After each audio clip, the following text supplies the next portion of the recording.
Siapa yang merasa bahwa wah keluarganya surga gitu? Atau keluarganya neraka? Keluarganya surga gitu, wah luar biasa. Tapi rasanya kadang-kadang juga tidak demikian gitu ya, tidak demikian. Kira-kira mungkin 6 tahun yang lalu, ya, saya tahu-tahu diundang melalui keponakan saya untuk melayani dalam acara Natal Garuda Indonesian Airways ya di Jakarta. Dan rupanya Garuda itu kalau menyelenggarakan acara Natal itu selalu ada pasangan ya dari antara Katolik dan non Katolik atau Protestan gitu. Jadi nanti kalau Katoliknya yang khotbah, maka yang Protestannya yang mimpin acaranya, ibadah gitu. Tapi yang kalau Protestannya yang mimpin ibadah, maka nanti yang Katoliknya yang akan untung Anda dan saudara-saudara yang sadar ya. Jadi kalau yang Protestannya khotbah, maka yang Katoliknya mimpin ibadah. Nah, jadi kira-kira begitu. Nah, pada waktu itu pas yang memimpin, yang ngasih renungan homili itu adalah pastor Katolik dan saya memimpin ibadahnya. Wah, sebelum proses ibadah itu ada banyak sekali acara. Lalu saya duduk didekatkan dengan pastor ya, yang mengembalakan di Bekasi. Saya tanya, pastor ada berapa jemaat di bawah pengembalaan pastor? Ya kira-kira 5.000 sekian lah Pak Gadut gitu. Oh wah bagus ya gitu, luar biasa. Pastor itu kalau memberi homili cukup renyah gitu, seger gitu ya, sehingga lucu dan orang senang sekali. Terus kemudian saya bertanya, apa pastor juga melakukan konseling kepada jemaat gitu? Ya, konseling kepada jemaat. Jadi kalau jemaat berkonseling kepada pastor gitu, itu kira-kira sebenarnya apa yang paling dimintakan konseling dari jemaat kepada pastor? Biasalah Pak Gadut, masalah-masalah keluarga itu yang paling banyak. Oh, lah pastor sendiri, itu dalam hati saya ya, pastor sendiri ada masalah keluarga enggak gitu ya? Kok nggak lucu ya saudara? Ngerti maksud saya? Ya, jadi karena pastor belum berkeluarga, tapi pastor itu dibekali sebenarnya cukup banyak dengan bagaimana mengkonselingi keluarga. Tapi maksud saya pernyataan dari pastor itu yang mengembalakan jemaat di sekitar Bekasi 500 lebih itu. 5.000 lebih jemaat itu katanya yang paling banyak topik konseling itu adalah tentang hubungan keluarga gitu. Wah, memang keluarga ini memang ya demikianlah kira-kira saudara. Karena memang di mana-mana ada persoalan. Dan dalam keluarga pun juga ada persoalan gitu. Tentang keluarga pun juga ada persoalannya. Biasanya orang-orang Kristen itu kalau mau mencari tahu pengajaran atau penghakiman terhadap satu kebenaran, maka saya pikir yang paling baik dari kita itu bertanya apa yang diajarkan oleh Tuhan Yesus atau apa yang dikatakan oleh Tuhan Yesus tentang persoalan itu. Kita mau tanya tentang soal bagaimana sih prinsip keuangan Kristen, tanya saja yang diucapkan Tuhan Yesus. Bagaimana prinsip tentang kekhawatiran, tanya kepada Tuhan Yesus itu. Nah sekarang kalau kita ngomong keluarga, bagus juga ya kita bertanya, apa sih sebenarnya yang dikatakan Tuhan Yesus? Nah menariknya kalau sudah buka dalam kitab Injil yang bercerita tentang apa yang dikatakan Tuhan Yesus dan diajarkan Tuhan Yesus, lalu kita temukan bahwa ternyata tidak ada ajaran Tuhan Yesus tentang pernikahan. Ada. Yang ada adalah justru jawaban Tuhan Yesus terhadap pertanyaan. Tentang, bukan pernikahan pun. Tentang apa saudara? Perceraian. Jadi berangkat dari persoalan. Persoalan keluarga, saya kira yang paling puncak akhirnya adalah justru sampai di perceraian. Karena sudah tidak dapat dikatakan lagi sebagai keluarga, berarti habis keluarganya. Berarti itu persoalan paling tinggi, bukan? Dan mereka bertanya kepada Tuhan Yesus ya. Nah kita coba lihat teksnya yang disebut di dalam kitab Matius. Mari kita akan melihat. Setelah Yesus selesai dengan pengajarannya itu, berangkatlah ia dari Galilea dan tiba di daerah Yudea yang di seberang sungai Yordan. Orang banyak berbondong-bondong mengikuti dia dan dia pun menyembuhkan mereka semua. Ini mari kita bayangkan, waduh orang yang sakit disembuhkan. Jadi semua kebutuhan fisik disembuhkan. Lalu kemudian maka datanglah orang-orang Farisi kepadanya untuk mencobai dia. Mereka bertanya, apakah diperbolehkan orang menceraikan istrinya dengan alasan apa saja? Yesus yang bisa menyembuhkan semua penyakit fisik, dia bisa nggak menyembuhkan penyakit emosi ini? Dia bisa nggak menyembuhkan penyakit hubungan antar manusia ini? Apakah diperbolehkan orang menceraikan istrinya dengan alasan apa saja? Jawab Yesus, tidakkah kamu baca bahwa Ia yang menciptakan manusia sejak semula, menjadikan mereka laki-laki dan perempuan. Dan firman-Nya, sebab laki-laki akan meninggalkan ayahnya dan ibunya dan bersatu dengan istrinya, sehingga keduanya itu menjadi satu daging. Demikianlah mereka bukan lagi dua, melainkan satu. Karena itu apa yang telah dipersatukan Allah tidak boleh diceraikan oleh manusia. 2 ayat yang terakhir mengatakan, dan kata mereka kepada Yesus, jika demikian apakah sebabnya Musa memerintahkan untuk memberikan surat cerai jika orang menceraikan istrinya? Kata Yesus kepada mereka, karena ketegaran hatimu, Musa mengizinkan kamu menceraikan istrinya. Tetapi apa saudara? Sejak semula tidaklah demikian. Nah ini menarik saudara, menarik. Karena yang bertanya itu nanti orang Farisi katanya. Orang yang sangat mempelajari Taurat. Dan mereka sudah ada dalam bayangan agama bahwa dasar dari semua kehidupan itu adalah hukum Taurat. Dan Tuhan Yesus katakan ketika ditanya pertanyaan, boleh nggak suami menceraikan istrinya atau istri menceraikan suaminya? Loh, tidak kamu baca tak? Sungguh saya pembaca Taurat. Bukan pada waktu Taurat. Taurat itu ditulis pada tahun berapa? Taurat itu ditulis tahun berapa kira-kira? 750-an. 1750-an sebelum Masehi. Katakanlah saya genapkanlah 2000 sebelum Masehi kira-kira. Tapi manusia sudah ada kira-kira 4000 tahun sebelum Masehi. Dan Tuhan Yesus tidak menjawab persoalan-persoalan yang timbul ini dengan Taurat yang baru muncul kira-kira 2000 tahun sebelum Masehi. Tuhan Yesus katakan, hey, look back there. Sampai kepada puncaknya, pada waktu permulaannya, semula. Karena yang semula itu ideal. Di Taurat sini ini keadaannya sudah nggak ideal. Ayo kita lihat sekarang yang ideal di sana seperti apa. Sehingga dengan demikian maka diajak untuk pergi ke sana. Waktu diperhatikan ke sana, lalu Tuhan Yesus tadi ngutip saja apa yang dilakukan di kejadian bagian awal. Sebelum manusia jatuh dalam dosa, itu adalah desain Allah yang sejati. Sesudah jatuh dalam dosa, itu bukan desain Allah. Itu desain manusia. Tapi sebelum manusia jatuh dalam dosa, itu yang harus kita lihat. Karena itu yang sempurna, itu yang ideal, itu yang perfect. Kita mesti balik lagi ke sana. Dan kalau ngomong ke sana, saudara, maka ternyata Tuhan Yesus tadi membuat pernyataan-pernyataan kutipan dari ayat-ayat yang ada di sana itu. Mari coba kita lihat ke sana. Maka pada waktu kita lihat yang ke sana, hal yang pertama yang kita lihat, keluarga ternyata adalah lembaga satu-satunya ciptaan Tuhan sebelum manusia jatuh ke dalam dosa.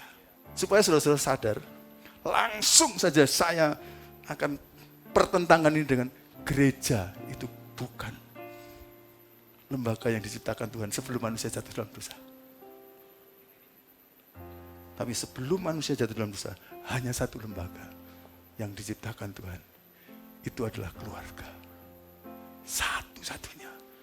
Jadi adalah lembaga yang ideal.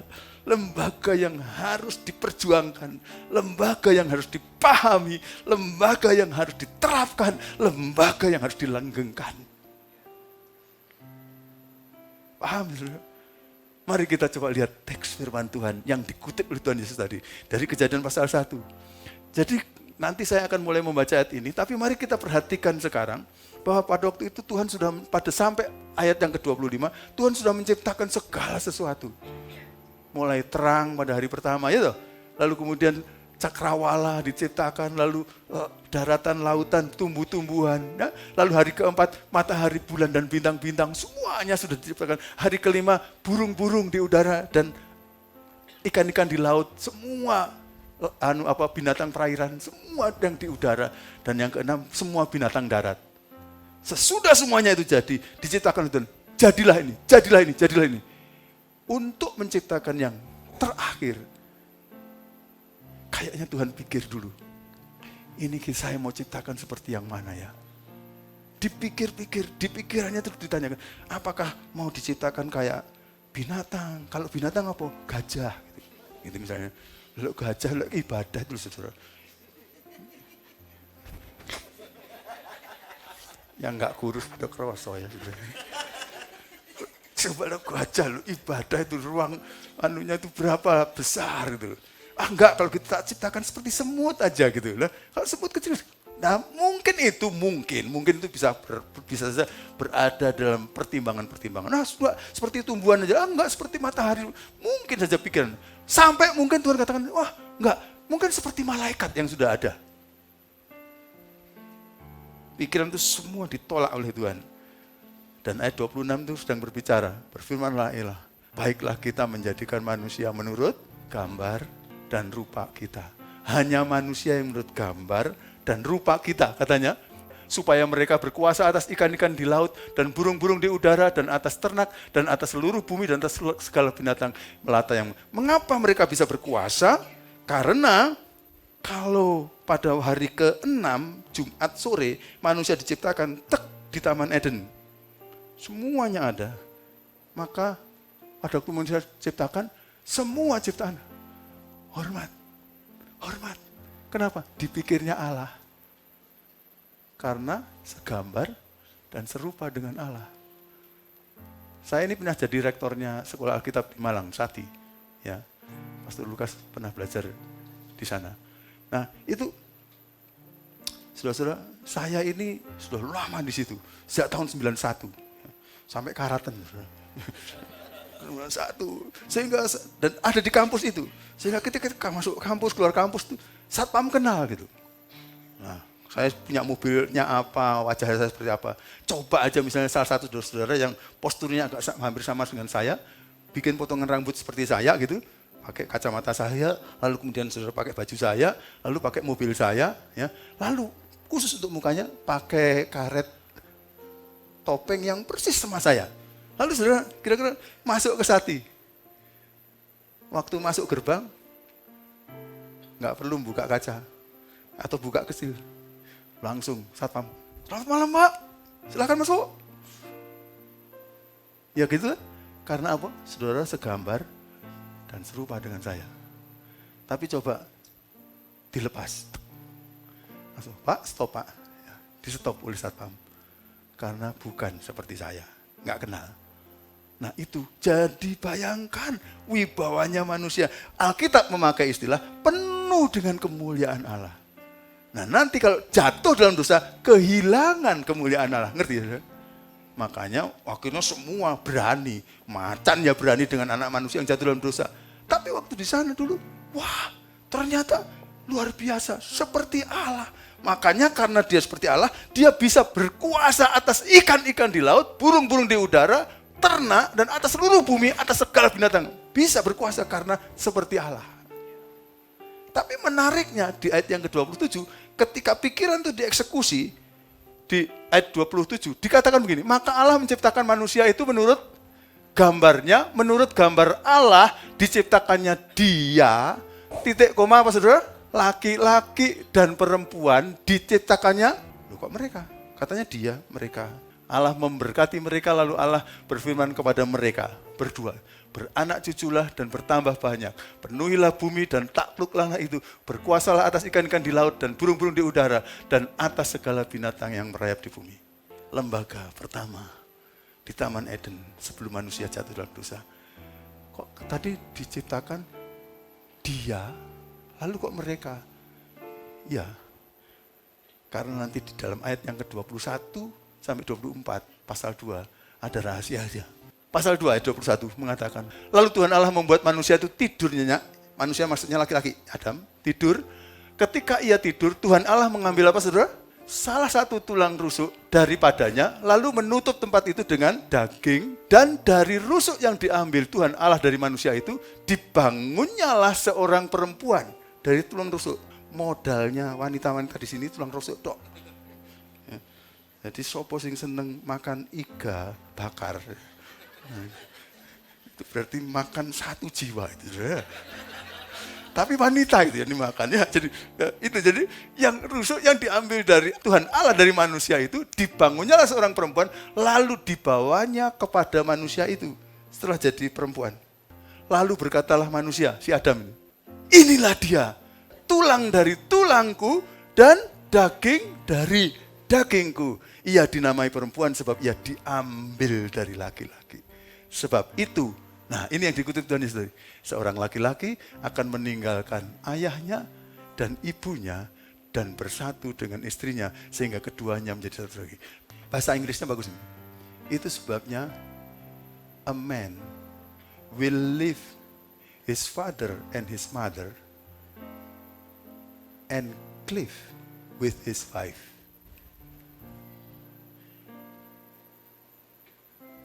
Perhatikan, tidak dikatakan begini. A man will leave his father and mother and live with his husband.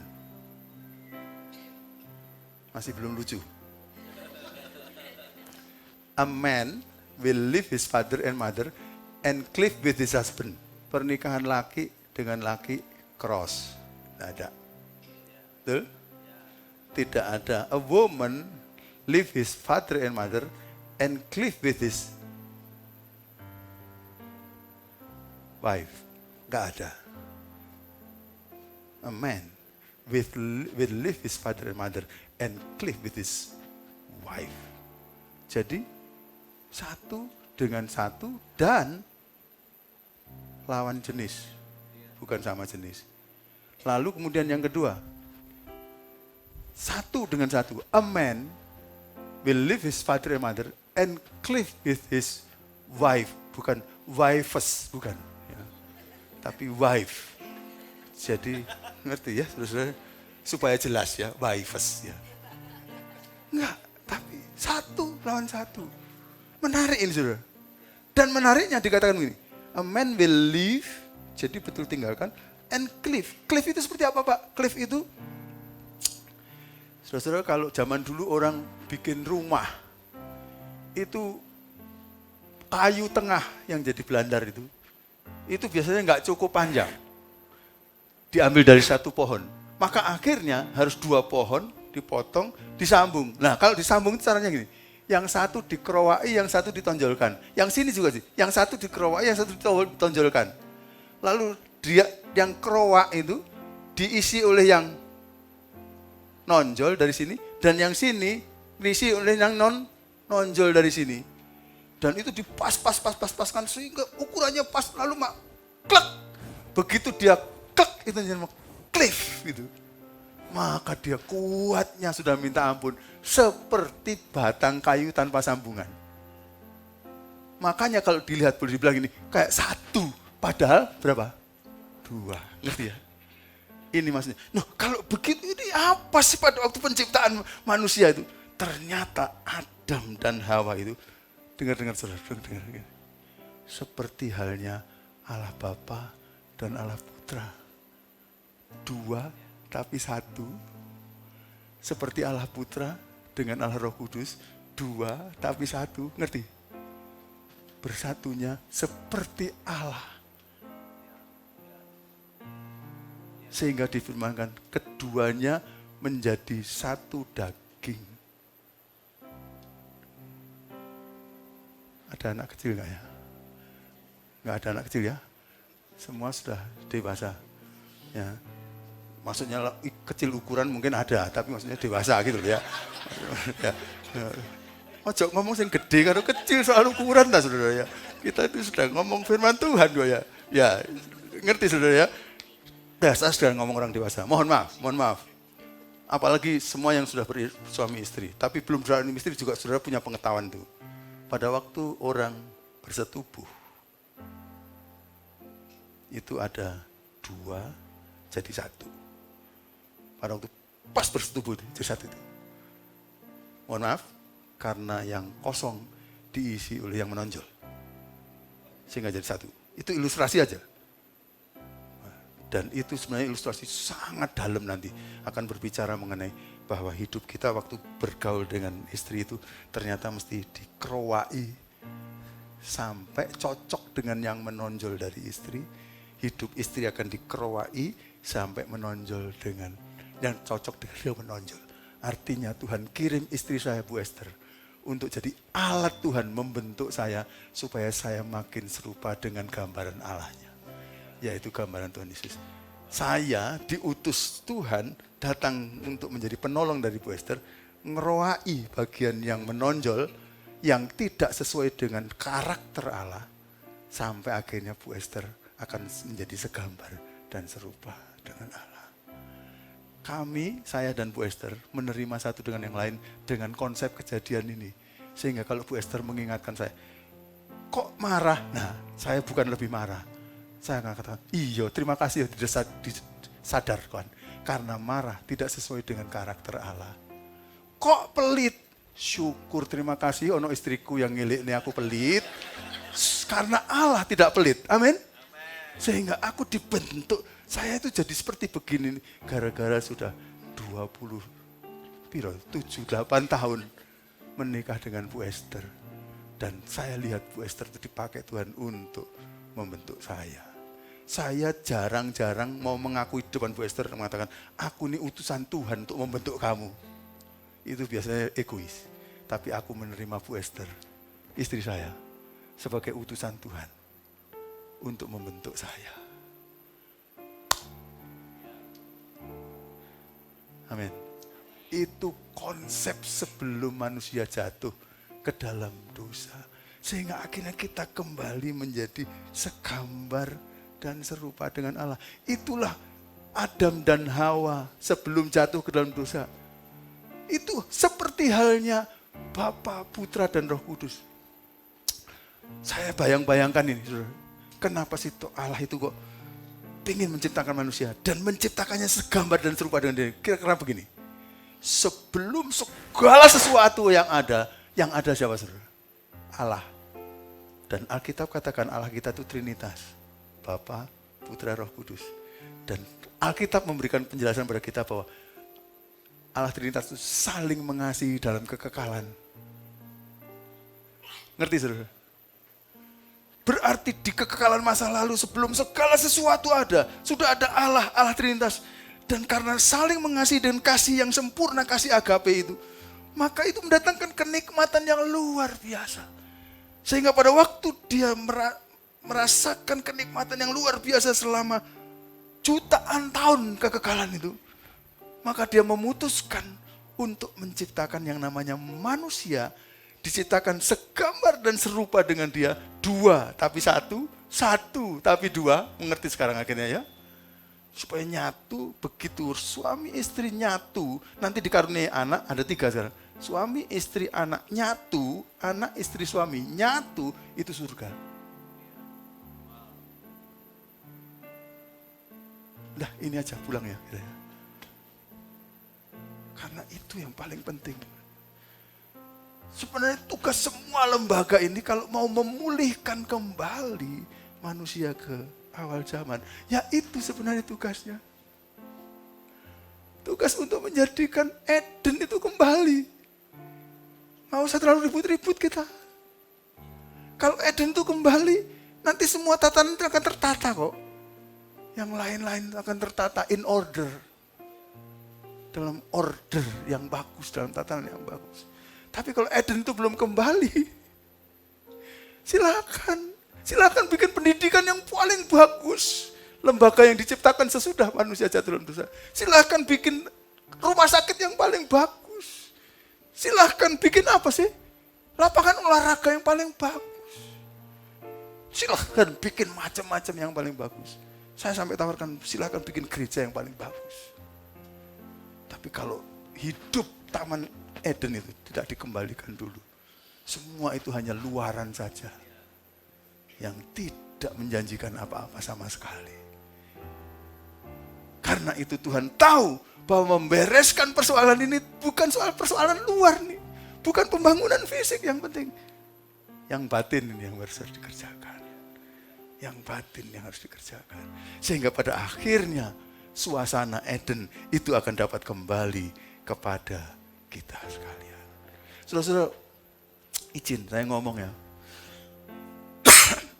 Orang suka berpikir surga itu tempat yang indah luar biasa, penuh dengan kenyamanan luar biasa, dan mengatakan tempat tempatnya itu. Lalu kemudian digambarkan tempatnya begini, jalannya dari ini, dindingnya dari begini.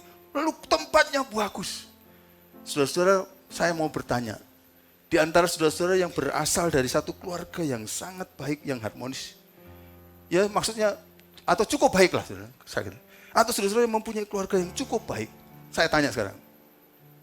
Saudara ditempatkan dalam satu rumah yang bagus luar biasa, tapi syaratnya saudara harus dipisahkan dengan anak dan istrimu. Untuk 5 bulan. Saudara anggap tempat itu jauh lebih bagus daripada tinggal bersama dengan anak dan istrimu? Dalam pelayanan saya pergi diundang di mana-mana. Saat saya ditempatkan di Manhattan di suatu hotel di sana, semuanya serba fancy di New York. Makan aja saya pas kelaparan malam, tak lihat bilnya, bukan saya yang bayar untungnya. Lihat, waduh, lah iki tak tukokno rujak, waduh, iso sak tempe gede ta gitu. Wah, hanya mintaan roti karena betul-betul saya lapar malam-malam waktu saya baru datang ya terpaksa ya saya mau saja ditawari. Kalau enggak saya besok aja gitu. Makan pokoknya serba fancy luar biasa. Tapi di sana enggak ada istri saya Bu Esther, enggak ada anak-anak saya Ayu dan Bagus. Saya pernah ditawari orang dan katakan, Pak Garut mau tinggal begitu, tapi syaratnya Bu Esther dan Bagus nggak pernah boleh bersama-sama dengan Pak Garut. Ya nggak mau saya. Lebih baik saya tinggal di gubuk, tapi di gubuk itu ada Bu Esther, ada Ayu dan Bagus. Maksudnya gubuk lantai 7. Gubuk di mana Bu Esther dan Ayu dan Bagus selalu sama-sama. Saudara-saudara, artinya apa? Surga itu adalah kedekatan, persekutuan. Bapa dengan putra saling mengasihi, putra dengan Roh Kudus saling mengasihi, Roh Kudus dengan Bapa saling mengasihi, dan mereka tinggal bersama-sama. Itu surga. Itu surga. Dan kalau kita kembali ke Taman Eden, Adam dan Hawa belum jatuh dalam dosa. Ada Tuhan di situ. Andai kata saja Adam dan Hawa menurunkan keturunan sebelum jatuh dalam dosa, maka sudah triangle, sudah segitiga. Papa, mama, anak saling mengasihi. Taman Eden luar biasa. Makanya sekarang hal yang kedua yang harus kita renungkan sekarang, klik. Kalau begitu langkah pemulihannya apa? Nggak bisa dengan usaha manusia. Kan kita sudah rusak.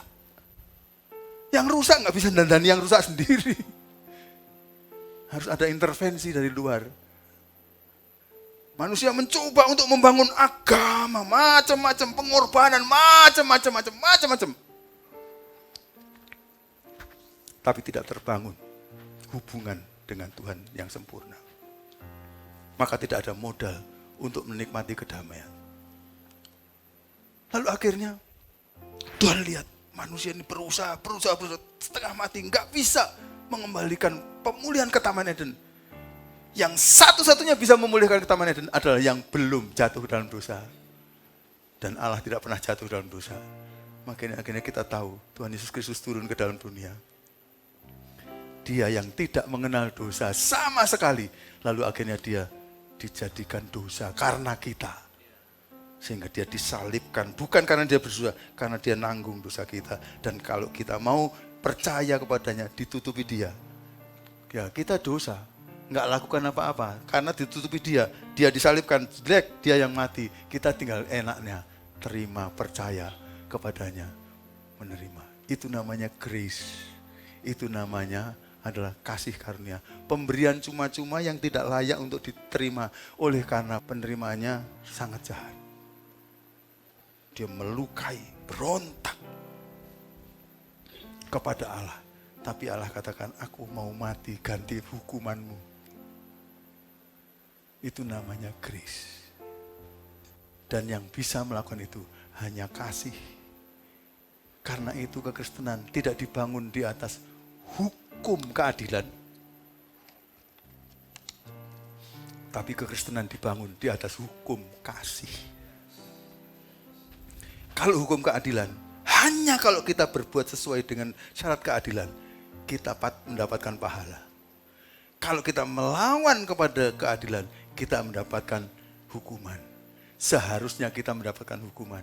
Tapi kasih bisa pada waktu kita tidak sedang memberikan jasa apa-apa. Kasih bisa memberikan kepada kita pahala. Contohnya Pak, papa mama kita. Pada waktu kecil, kita nggak bisa berbuat apa-apa. Mereka berbuat segala sesuatunya buat kita. Padahal, berapa sering, mohon maaf, kita kencingi orang tua kita. Berapa sering kita peraki orang tua kita. Pernah diantara kita dituntut oleh orang tua, kamu itu selalu suka perak. Kencing, rasa ini imbalan ya. Karena apa? Coba kalau ada orang lain yang dengan sengaja mau dikencingi oleh kita, diperaki. Enggak mau. Tapi kenapa orang tua kita mau? Karena kasih. Kasih itu menuntut pengorbanan demi terjadinya kebaikan. Dan karena grace, karena kasih, in the family of God, Tuhan kemudian menerima kita. Tapi itu pengorbanannya dialami Tuhan Yesus. Kita tinggal terima jadi. Karena itu kalau kita dipulihkan, mau ucap terima kasih toh pada Tuhan Yesus. Ucap terima kasih. Karena kita nggak ngalami apa-apa dari hukuman dosa kita. Yesus yang sampai sengsara. Luar biasa.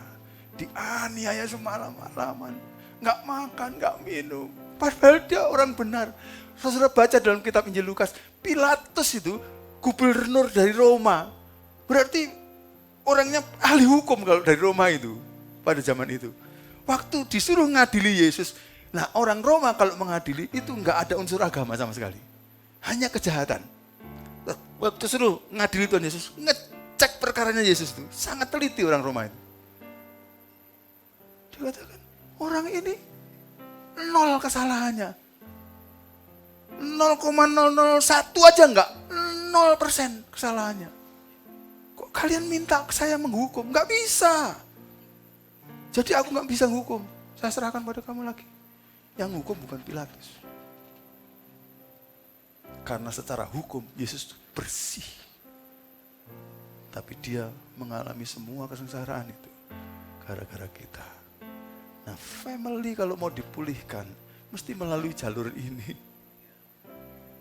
Tidak bisa saudara kita banggakan perbaiki kiat-kiat kita dulu sorry. Itu nanti mulai dulu dari sini. Harus terima Yesus sebagai Tuhan dan Juru Selamatnya dulu. Masing-masing anggota family terima Yesus sebagai Tuhan dan Juru Selamatnya. Baru kemudian ada potensi untuk damai satu dengan yang lain dalam keluarga. Saya berasal dari keluarga besar 9 bersaudara. Saya harap saya nggak pernah bosan cerita ini. Saya berasal dari keluarga besar 9 bersaudara. Saya anak ke-8. Sebenarnya kami 10 tapi yang nomor 3 kakak kami meninggal pada waktu bayi. Jadi dia nggak pernah lahir. Ya. Lalu kemudian kami bersembilan ini semuanya dulu bukan orang yang kenal Yesus Kristus sama sekali. Bahkan pada masa kecil saya mengolok-olok Yesus melalui teman saya. Saya olok-olok. Saya lecehkan kekristenan. Tapi Tuhan kayaknya dari surga mengatakan, Gadot, kamu gak ngerti apa yang kamu lakukan. Tapi aku mengasihi kamu. Akhirnya singkat cerita, Tuhan selamatkan anggota keluarga kami. Mulai dari yang kecil-kecil ya, yang 8 tahun ke bawah. Pelan-pelan. Sampai semua keponakan saya 2 tahun diselamatkan semua oleh Tuhan. Setelah begitu, Tuhan mulai menyelamatkan saya bersaudara dengan ayah ibu saya.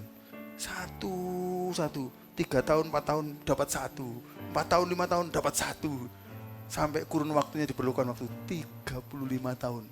Tapi akhirnya semuanya diselamatkan oleh Tuhan. Sejak keluarga kami semua diselamatkan oleh Tuhan. Perintah untuk saling mengasihi, berkorban, damai, rukun itu nggak perlu pakai mulut. Karena dari anugerah itu, akhirnya kami bisa melakukannya. Kenapa? Karena yang paling penting persoalan kami yaitu tidak bisa masuk surga, sudah dibereskan oleh Tuhan. Sehingga kita mendapatkan itu sebagai keselamatan. Surga itu menjadi satu anugerah. Keluarga kami menjadi keluarga suasana nikmat sekali. Maka akhirnya untuk berbuat baik bukan menjadi beban lagi. Sebelum saya kenal Tuhan, saya tahu saya merasa berdosa. Dan guru saya mengajarkan, dosa-dosa kita harus kita bayar dengan amal kita. Dari ajaran itu maka saya berusaha bikin amal. Ayah saya ini orang yang punya rumah besar sekali di kampung. Di kampung jadi bikin rumah besar juga nggak mahal ya. Rumahnya besar, sehingga halamannya besar. Lalu kemudian jalan rayanya sana juga besar. Sehingga anak-anaknya yang banyak ini bagus nih, dibikin jadwal kerja semua. Nah, saya pernah dapat bagian membersihkan, nyapu halaman saya itu. Dan bahkan di kampung, jalan raya juga disapu. Tapi kalau waktu saya kerjakan semua itu tidak termasuk amal. Ini kewajiban dari orang tua. Maka saya akhirnya, supaya saya bisa menghapuskan rasa salah saya ini terus, nggak bisa dibereskan. Akhirnya saya sapu halaman tetangga. Loh iya saudara, ini saya cuma ngomong tok ini. Suapa nih, rasa salah itu, guilty itu hilang? Nggak hilang. Makin penasaran saya sudah, akhirnya 2 tetangga sana tak suapu. 2 tetangga, bukan tetangganya yang saya sapu, tapi halamannya tak suapu nih kabeh. Kesel saudara. Tapi rasa nggak ada kepuasan. Tapi ketika hari itu, malam itu saya terima Yesus sebagai Tuhan Juru Selamatku. Besoknya saya lihat semuanya beda. Dengan cara yang beda yang dikaruniakan oleh Tuhan. Karena apa? Sekarang saya mendapatkan hadiah surga cuma-cuma oleh Yesus Kristus. Karena saya percaya kepadanya. Maka, aku mendapatkan surga. Jadi akhirnya besoknya, lusanya, saya sapu tetangga saya. Bukan untuk mendapatkan surga lagi. Tapi karena saya terlalu bersuka cita. Karena saya sudah mendapatkan kebaikan yang berlebih-lebih. Maka saya bagi kebaikan kepada orang lain dengan tanpa beban. Kalau menolong orang sejak saya diselamatkan sampai sekarang. Saya tidak pernah merasa itu adalah sesuatu yang saya hutangkan kepada orang. Itu adalah saya membayar hutang dosa saya yang sudah dikerjakan oleh Tuhan. Bukan untuk menandingi kebaikan Tuhan. Karena nggak akan pernah lunas saya bayar. Tapi minimal saya ucapkan, terima kasih ya Tuhan. Telah Engkau sediakan surga secara gratis buat saya. Sehingga saya nggak perlu kerja untuk itu. Nah sekarang tenagaku saya pakai untuk ucapkan terima kasih kepada orang lain. Nah akhirnya keluarga dibangun dalam kebaikan seperti ini. Ayat firman Tuhan dengan jelas sekali menjelaskan kepada kita. Yesus menjawab katanya, aku berkata kepadamu. Yesus ngomong pada siapa ini? Ahli agama yang sudah tuwek namanya Nikodemus. Jenggoten. Dengan segala usahanya berusaha memperkenalkan dirinya berkenan kepada Allah. Melakukan semua hukum Taurat. Tapi masih penasaran sehingga malam-malam mau ketemu Yesus. Yesus tuh kelihatan masih umur 30-an tahun. Tapi kok hidupnya kayak gak ada bebannya. Lalu akhirnya, sedangkan saya sudah usaha macam-macam. Rasa bersalah ini gak pernah hilang dari diri saya. Sampai dia akhirnya berguru pada Tuhan Yesus. Lalu Tuhan Yesus katakan malam-malam itu. Yesus menjawab katanya, aku berkata kepadamu Nikodemus, sesungguhnya jika seorang tidak dilahirkan kembali, ia tidak dapat melihat kerajaan Allah. Kata Nikodemus kepadanya, bagaimanakah mungkin seorang dilahirkan kalau ia sudah tua kayak saya ini? Dapatkah ia masuk kembali ke dalam rahim ibunya dan dilahirkan kembali? Apa jawab Yesus? Jawab Yesus, aku berkata kepadamu, sesungguhnya jika seorang tidak dilahirkan dari air dan roh, ia tidak dapat masuk ke dalam kerajaan Allah. Itu maksudnya apa sih? Ayat 16. Karena begitu besar kasih Allah akan dunia ini. Sehingga ia telah mengaruniakan putranya yang tunggal itu. Supaya setiap orang yang percaya kepadanya tidak binasa. Melainkan beroleh hidup yang kekal. Sehingga Rasul Paulus kemudian menjelaskan secara teologis dan mengatakan di Efesus 2 ayat 8. Sebab karena kasih karunia atau grace kamu diselamatkan oleh iman. Itu bukan hasil usahamu, itu tetapi pemberian Allah. Itu bukan hasil pekerjaanmu. Jangan ada orang yang memegahkan diri lagi di antara kamu. Karena kamu enggak sama sekali mengerjakan apa-apa. Tapi ayat yang 10 mengatakan karena kita buatan Allah diciptakan dalam Kristus Yesus, ciptaan baru tadi dikatakan dalam ayat yang ketiga tadi ya. Yang dipersiapkan Allah sebelumnya, Allah mau supaya kita hidup di dalamnya. Dalam apa? Dalam pekerjaan baik. Sesudah diselamatkan, Ia mau kita terus-menerus dalam pekerjaan baik. Karena apa? Ada potensi untuk berbuat baik. Potensinya dari mana? Dari Dia. Karena kita sudah dimasuki oleh Dia. Jadi potensi dalam diri kita bisa memproduksi. Makanya disebutkan buah roh. Bukan pekerjaan kita, tapi buah roh. Kalau pekerjaan yang berasal dari kita namanya pekerjaan daging, perbuatan daging. Makanya kalau usaha kita itu semuanya bersifat daging. Tapi kalau roh yang dalam kita memproduksi, namanya buah roh. Namanya buah, gak berbuat apa-apa. Ya Dia yang memproduksi. Cuma kita ikut saja kemana kita harus bergerak sesuai dengan roh. Maka Dia memproduksi. Saudara, saya sangat bersyukur. Saya berasal dari keluarga yang sama sekali tidak kenal Tuhan. Tapi akhirnya menikmati satu keluarga yang ada grace. Nggak ada yang namanya grace dalam keluarga saya. Tapi ada kasih karunia Allah, itu grace kasih karunia Allah. Sehingga hubungan saya dengan kakak-kakak saya, dengan semua keluarga, keponakan-keponakan saya, dinikmati dalam kasih karunia itu. Ayah saya, ibu saya yang dulu nggak kenal Tuhan sama sekali. Sejak kenal dari Tuhan, wah jadi luar biasa. Ayah saya itu wah, pengisnya luar biasa. Sedemikian pengis sampai kakak saya nomor 3 dulu, laki-laki, pernah dicambuki sampai megap-megap. Lalu ibu saya karena saking jengkelnya, kasih kepada dia pisau. Kenapa nggak dibunuh saja anak ini gitu. Saking kurasnya ayah saya itu mendidik kami. Waktu dia menjadi anak Tuhan, dia minta ampun pada kami. Hubungan kami dipulihkan. Dan kami bisa mengasihi. Waktu ayah meninggal dunia, yang melawat itu sampai 400-500 orang. Karena orangnya menjadi orang yang baik. Diubahkan. Semua murid-muridnya akhirnya mengenal dia. Jadi keluarga kami menikmati. Saya, Bu Esther, Ayu dan Bagus. Ayu sekarang lagi di Jakarta. 2 anak kami. Kami akhirnya kenal Tuhan. Kami melayani Tuhan. Maka kami mau pastikan Ayu dan Bagus juga harus lahir dari kasih karunia. Harus lahir dari anugerah.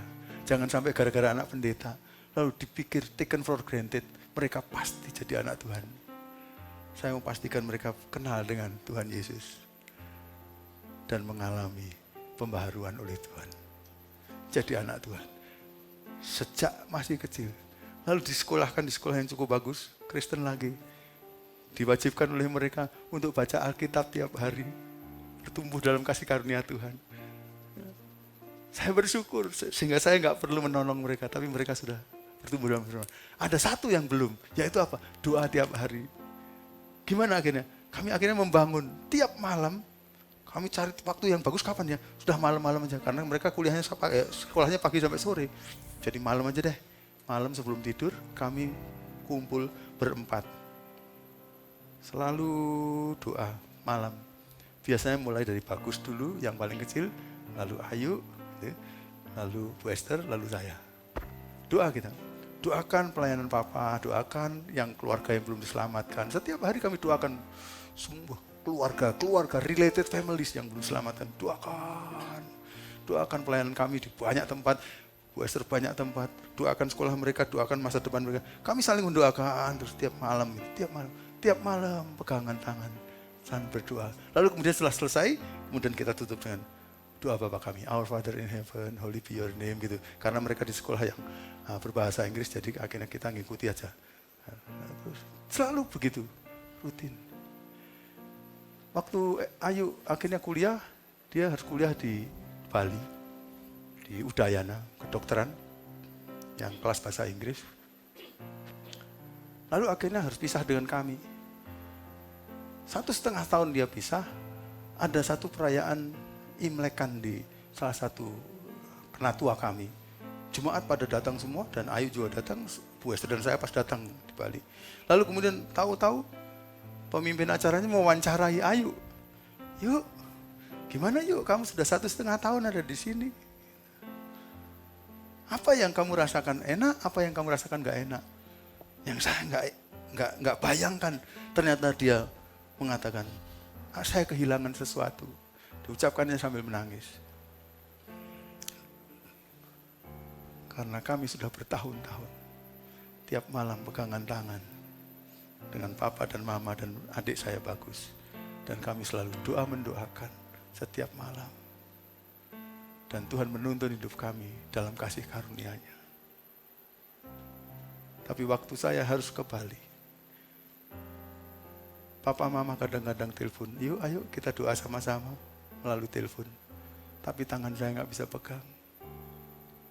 Saya rindu itu jadi lagi dalam diri saya. Dan saya bersyukur pada Tuhan.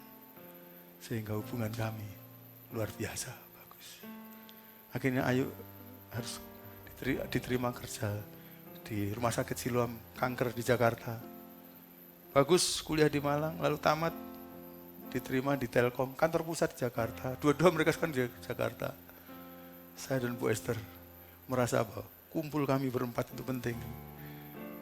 Kami akhirnya jadwalkan dengan sengaja, supaya kalau bisa tiap 3 bulan sekali atau 2 bulan sekali, kami kumpul sama-sama. Supaya kerinduan itu, Grace and the Family, Grace and the Family akan terus berlangsung. Amin. Amin. Saya sangat tersentak pada waktu dulu saya mengikuti satu konferensi. Ada satu pembicara yang berbicara tentang keluarga dari Amerika. Dan dia mulai mengganti ayat firman Tuhan yang mengatakan ini. Apa gunanya seorang manusia mendapatkan seluruh dunia tetapi jiwanya binasa, begitu kan? Lalu setelah dia kasih seminar tentang keluarga yang sangat bagus, lalu dia mengatakan ini, apa artinya kita memperoleh seluruh dunia, tapi keluarga kita binasa?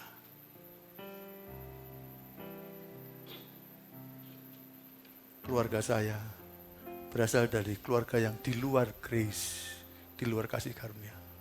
Tapi satu demi satu ditarik dalam kasih karunia Tuhan. Sampai keluarga besar saya menjadi keluarga yang dalam lingkaran kasih karunia Tuhan.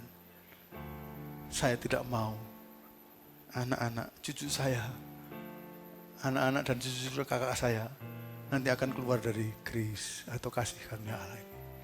Biar kiranya itu terus-menerus menjadi bagian dari keluarga kami dan kita menikmati. Luar biasa.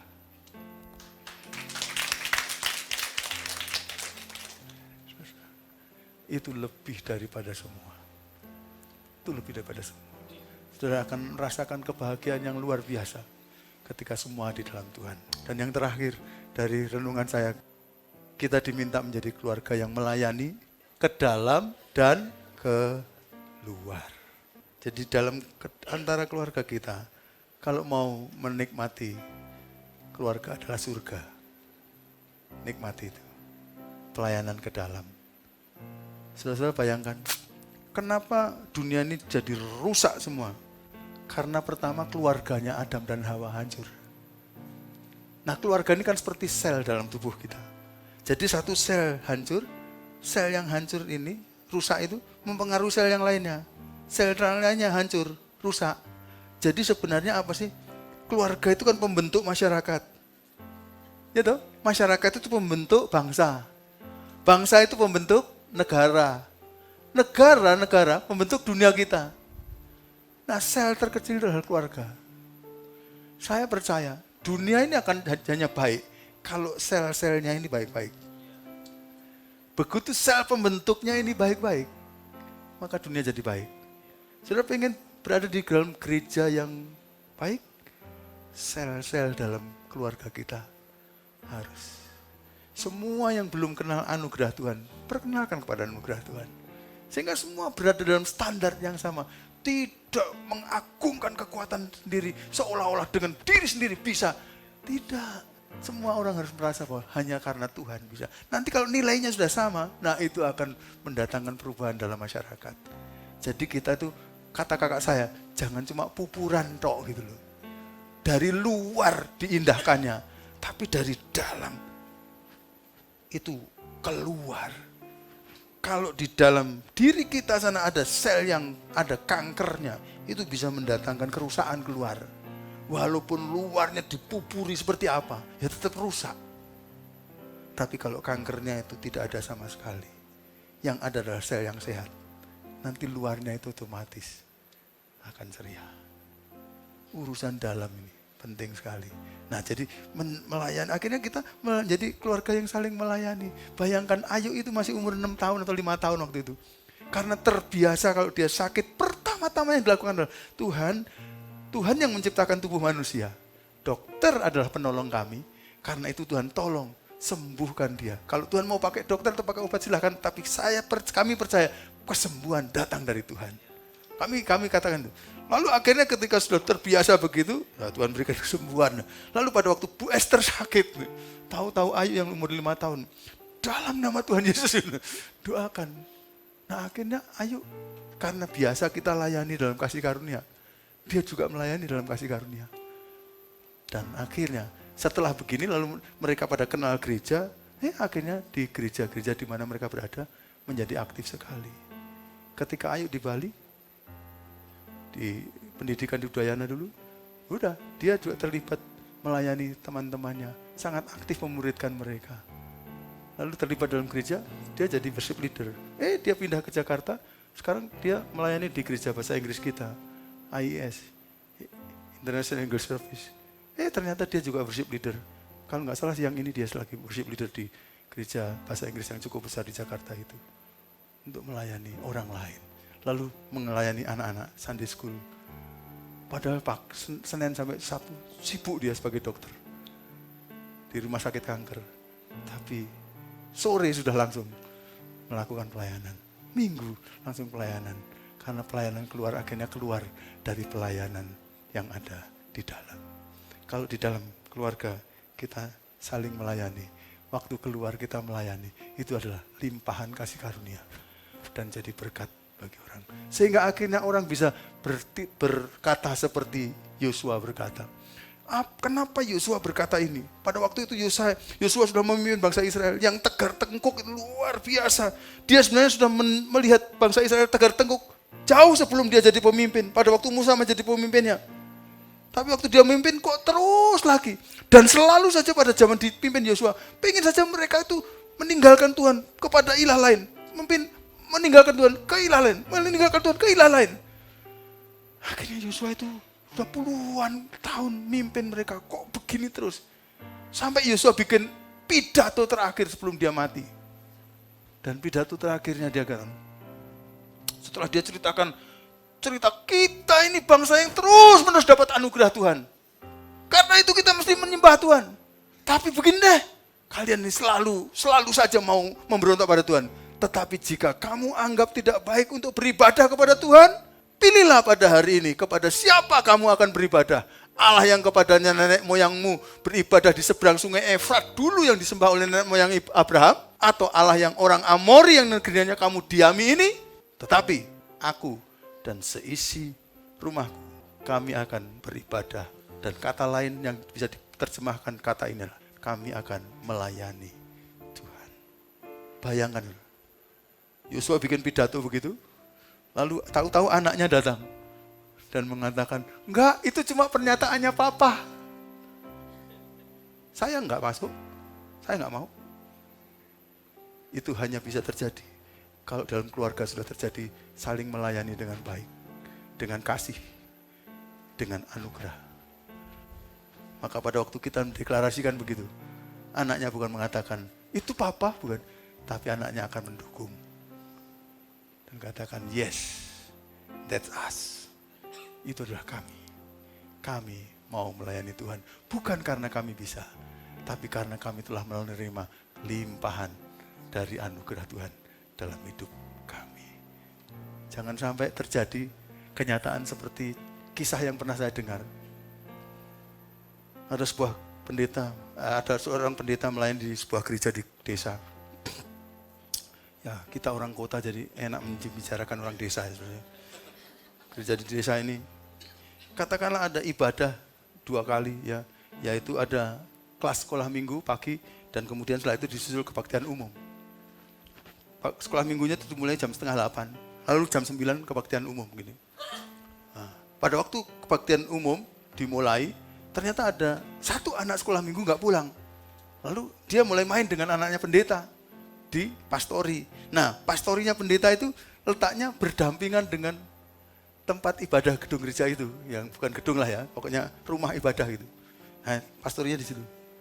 Terus ibadah berlangsung dalam ibadah umum ini, pendetanya lagi semangat khotbah. Yang dikhotbahkan itu adalah tentang kasih Tuhan dan kasih orang-orang Kristen gitu. Lalu pada waktu mereka dengarkan itu, si anak jemaat ngomong gini kepada pendetanya, kepada anaknya pendeta. Waduh, papamu luar biasa ya. Khotbahkan kasih sambil kita main, kita bisa dengar khotbahnya luar biasa. Kasih itu memang hebat ya, bagus sekali. Waduh, betapa bahagianya kamu jadi anak pendeta itu, yang khotbah seperti itu. Anak pendeta itu lalu ngomong, kamu dengarkan dan kamu lakukan apa yang papa khotbahkan. Karena khotbah papa tentang kasih memang bagus sekali. Tapi kamu jangan tiru kelakuannya papaku. Apa? Papaku cuma bisa khotbah tok. Papaku itu gajah di belangkoni. Pinter khotbah gak iso lakoni. Langsung si anak jemaat mengatakan, wow. Penghapus pelayanan terburuk adalah anggota keluarga kita. Tapi kalau kita bersama-sama hidup bertumbuh dalam kasih karunia Tuhan, maka mereka justru akan menjadi promotor yang terbaik dalam pelayanan. Saya berdoa, saudara-saudara akan menjadi keluarga yang merasakan surga. Karena bukan hanya 1-2 anggota keluarga saudara menjadi orang yang melayani orang lain dengan all out. Tapi seluruh anggota keluarga saudara melayani Tuhan. Amin. Kadang-kadang kita nggak tahu ini bisa jadi atau enggak. Tapi kita bisa berseru pada Tuhan supaya Tuhan akan menolong kita. Hal-hal yang bagus ini bisa terjadi bagi kita.